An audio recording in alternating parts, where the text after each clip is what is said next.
ሰላም እንዴት ናችሁ? እስቲ ዛሬ እንግዲህ ስለ ስደተኛ በጣም ይወራል አይደለ? በውጭ ሀገር ስደተኛ ውጡልን ይባላል። የውጭ ሀገር ሰው ስደተኛ ጠላ የሚል ብዙ ዜናዎችን እንሰማለን። ስደተኛ ለምን ጠሉ? ከአንዳንድ ፋክተሮችን እነሱ ስደተኛን የጠሉበት ምክንያቶችን እያነሳን እንናገራለን። ለምሳሌ በእንግሊዝ ሀገር 7.4 ሚሊዮን ተረጂ አለ። ተረጂ ማለት ቤኔፊት የሚወስድ ሃውሲንግ ቤኔፊት እና የተለያየ ቤኔፊት የሚወስድ ማለት ስራ ሳይሄድ የቤት ክራዩ የሚሸፈንለት የምግብ የሚሰጠው ለእጁ የሚሰጠው ማለት ነው። እንደዛ የሚሰጠው 7.4 ሚሊዮን አባወራ አለ፣ ቤተሰብ አለ። ከዛ ውስጥ 1 ሚሊዮን የሚሆነው ስደተኛ ነው። 1 ሚሊዮን የሚሆነው ስደተኛ ነው። ስደተኛ ስንል በዓለም ዙሪያ ካሉ ከመቶ ምናምን ሀገር የመጡ ሰዎች በእንግሊዝ ሀገር በስደተኝነት ይኖራሉ።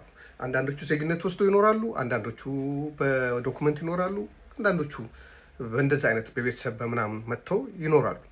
እና እኛ ከሌሎች አንጻር ሲታይ የእኛ ቁጥር በጣም አነስተኛ ነው። እኛ ደጋግመን የምናወራው ስለኛ ነው። እነሱም ስለ አፍሪካ የሚያወሩትን ያህል አይደለም። አንዳንድ ትልቅ ሀገሮች ብቻቸውን ከጠቅላላ ከአፍሪካ የበለጠ ስደተኛ ይመጣል።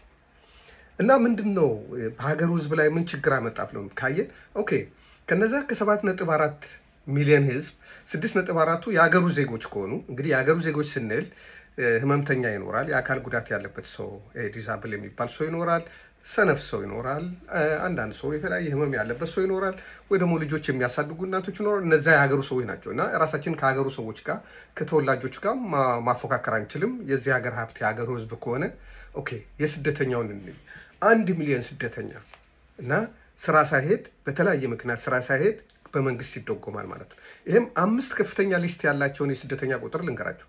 አንደኛ ፖሊሽ የሚባሉት ፖላንዳውያን ናቸው። ፖላንዳውያን እርዳታ ተቀባዮች ወይም በመንግስት የሚረዱት 91 ሺህ እና ከዛ በላይ ናቸው። በእንግሊዝ ሀገር አንደኛ የተቀመጡት ናቸው። ሁለተኛ ፓኪስታኖች ናቸው።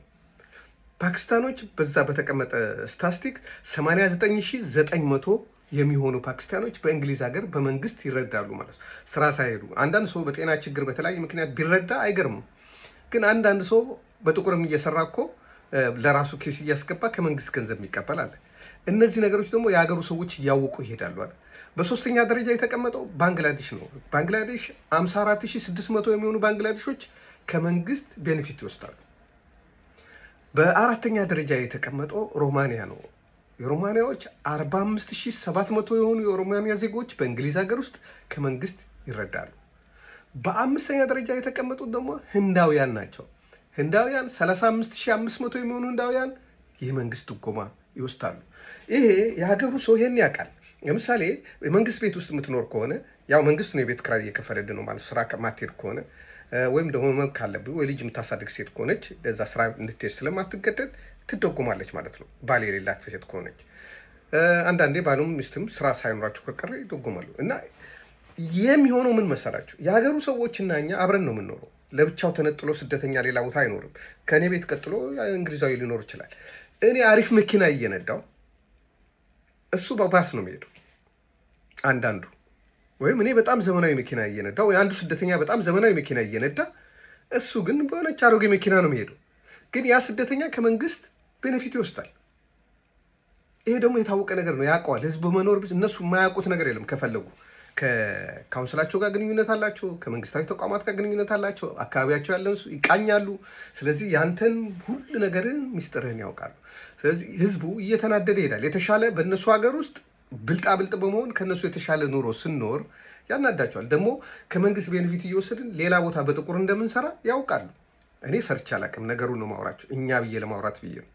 እና ሰርቶ በመኖር ብቻ ቢሆን የሁሉ ቁጣ አይመጣም ነበር። እያታለናቸው ስለሆነ መታለላቸው ያናድዳቸዋል። ይሄ ነው አንዱ ስደተኛ የሚጠላበት መንገድ ነው። ስደተኛ እንዳይጠላ የምትፈልጉ ሰዎች ራሳችሁን አስተዳድሩ። ይሄ ነው ያለኝ ምክር። ስላዳመጣችሁኝ አመሰግናለሁ። እግዚአብሔር ይስጥልኝ።